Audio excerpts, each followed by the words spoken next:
a question, like, is scientific, like, not a form of worship? Like, is that not what you believe in?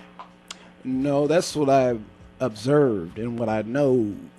You know, science is not absolute like religion is. Science is a trial and error.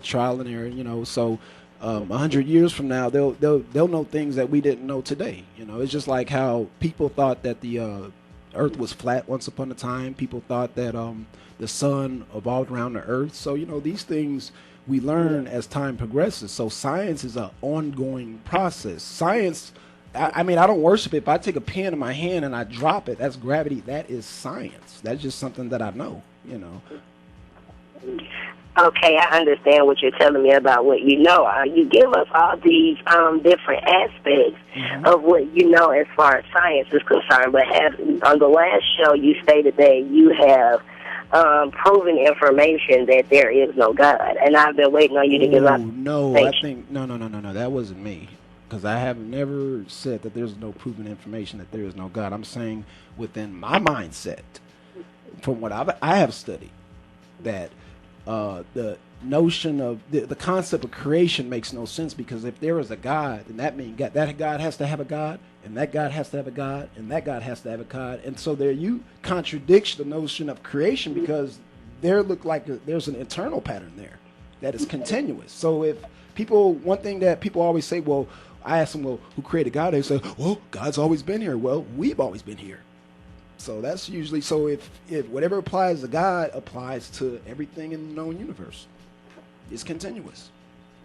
Okay, I got one more question for you. Okay.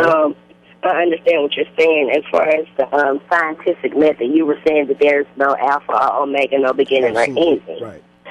But what I'm trying to figure out is scientific is so powerful, then why are we not able to just go ahead and either, one, bring people back from the dead, stop them from dying?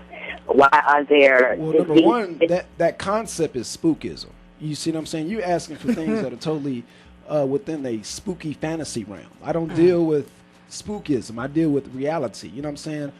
People cannot come back to life, especially me being a truck driver with the fatalities I've seen.